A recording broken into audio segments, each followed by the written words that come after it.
Hello people, Dibin short movie റിവ്യൂയിലേക്ക് എല്ലാവർക്കും എൻ്റെ ഹൃദയം നിറഞ്ഞ സ്വാഗതം. റിവ്യൂയിലേക്ക് പോകാം. 2018 December 14 Peter, Bob and Rodney ഈ 3 സംവിധായകന്മാരുടെ സംവിധാനം ചെയ്ത ഒരു മാർവൽ കോമിക്സിൻ്റെ ഒരു അനിമേഷൻ ചിത്രമാണ് Spiderman into the Spiderverse എന്ന് പറയുന്ന ചിത്രം. ഈ ചിത്രത്തിൻ്റെ റണ്ണിങ് ടൈം എന്ന് പറയുന്നത് 1 മണിക്കൂറും 56 മിനിറ്റാണ്. ഈ സിനിമ കണ്ട എൻ്റെ വ്യക്തിപരമായിട്ടുള്ള അഭിപ്രായങ്ങളാണ് ഞാൻ പറയാൻ പോകുന്നത്. സാധാരണ ഒരു അനിമേഷൻ മൂവീസ് ഒന്നും ഞാൻ അങ്ങനെ കാണത്തില്ല, കാരണം എനിക്ക് ഇഷ്ടപ്പെട്ട അനിമേഷൻ മൂവീസ് എന്ന് പറയുന്നത് കുൻഫു വേണ്ട സീരീസ്, അതുപോലെ തന്നെ ഇത് ഐസ് ഏജ്, അങ്ങനത്തെ ഒരു അനിമേഷൻ മൂവീസൊക്കെയാണ് എനിക്ക് ഭയങ്കര അധികമായിട്ട് ഇഷ്ടപ്പെടുന്നത്.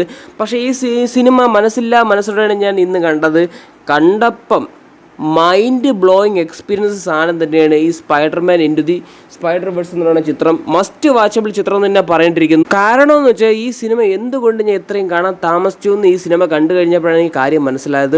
ഈ സിനിമയുടെ ഒരു വൺ ലൈൻ സ്റ്റോറി എന്ന് പറയുന്ന മൈൽസ് എന്ന് പറയുന്ന ഒരു ചെറുപ്പക്കാരൻ്റെ സ്പൈഡർമാൻ ട്രാൻസ്ഫോർമേഷൻ കഥയൊന്നുമില്ല. ഈ ഫസ്റ്റ് അനിമേഷൻ മൂവിയിൽ മൾട്ടിവേഴ്സ് എന്താണെന്ന് ഡീറ്റെയിൽ ആയിട്ട് കാണിച്ചിട്ടുണ്ട് ഈ സിനിമയിൽ.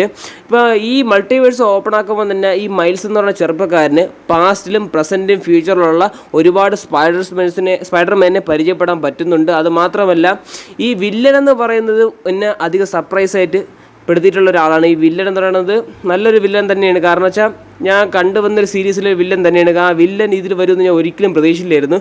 ഒരുപാട് ഡീറ്റെയിലിംഗ് ആയിട്ട് സിനിമയെ കാണിക്കാത്ത പോലത്തെ സാധനങ്ങൾ ഇതിൽ കാണിച്ചിട്ടുണ്ട്. മൾട്ടിവേഴ്സിനെ കുറിച്ച് എന്താണെന്നും ഡീറ്റെയിൽ ആയിട്ട് ഇതിൽ കാണിച്ചിട്ടുണ്ട്. അപ്പം അതൊക്കെ ഒന്ന് കണ്ട് എക്സ്പീരിയൻസിൻ്റെ സിനിമയാണ് ഈ Spiderman into the Spiderverse എന്ന് പറയുന്ന ചിത്രം.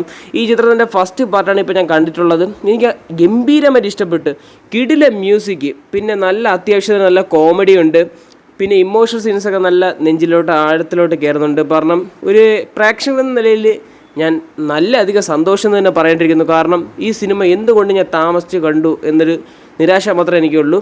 ഈ സിനിമയിൽ നെഗറ്റീവ് പറയാൻ എനിക്ക് ഒന്നും തോന്നുന്നില്ല. കാരണം വെച്ചാൽ ഇതെല്ലാം പോസിറ്റീവായിട്ടാണ് എനിക്ക് തോന്നിയിട്ടുള്ളത്. കാരണം കിടിലൻ ബാക്ക്ഗ്രൗണ്ട് മ്യൂസിക് ആയാലും നല്ല കോമഡി ഉണ്ട്, ചിരിക്കാൻ സംഭവമൊക്കെ. ഈ മൾട്ടിവേഴ്സിൽ എല്ലാവരും കൂടെ ഇങ്ങനെ ഒന്ന് ചേരുമ്പോൾ കിട്ടില്ല സംഭവമാണ്. അത് ഗൂസ് ബംസാണ് അത്രയെന്നൊക്കെ പറയാം. അപ്പം നിങ്ങൾ ഇതുവരെയൊക്കെ കാണാത്തവരാണെങ്കിൽ ആ വില്ലൻ സർപ്രൈസാണ്. വില്ലനെ കണ്ടവർക്കറിയാം അത് വില്ലനാണെന്ന്. ആ വില്ലൻ എന്നെ പോലെ കാണാതിരുന്ന് സർപ്രൈസ് ആവണവർക്കാണ് ഈ വില്ലനെ ഞാൻ സർപ്രൈസായിട്ട് വെച്ചിരിക്കുന്നത്. അപ്പം അതിനൊക്കെ കണ്ട് നല്ല എക്സ്പീരിയൻസ് ചെയ്യുക.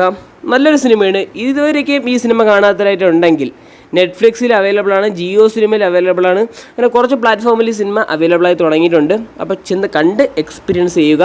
ഇതെൻ്റെ വ്യക്തിപരമായിട്ടുള്ള അഭിപ്രായങ്ങളാണ്. ഇപ്പം എൻ്റെ കാഴ്ചപ്പാടായിരിക്കില്ല വേറെ ഒരാളെ കാഴ്ചപ്പാട്. ഇപ്പോൾ എനിക്ക് ഇഷ്ടപ്പെടണമെങ്കിൽ നിങ്ങൾക്ക് ഇഷ്ടപ്പെടാതിരിക്കുക. അത് നിങ്ങളെ മൈൻഡ് സെറ്റ് പോലെ ഇരിക്കും. അപ്പം ഇത്രയൊക്കെ ഉള്ളൂ Spiderman into the Spiderverse എന്ന ചിത്രത്തെക്കുറിച്ച് പറയാനുള്ളത്. ഇനി ഇതിൻ്റെ 2ാം പാർട്ടുണ്ട്. അതും കൂടെ കണ്ടിട്ട് ഉടനെ തന്നെ ഞാൻ റിവ്യൂ ചെയ്യുന്നതായിരിക്കും. അപ്പോൾ വീഡിയോ ഇഷ്ടപ്പെട്ട് ലൈക്ക് ചെയ്യുക, ഷെയർ ചെയ്യുക, സബ്സ്ക്രൈബ് ചെയ്യുക. വീഡിയോ കണ്ടതിന് വളരെയധികം നന്ദിയുണ്ട്.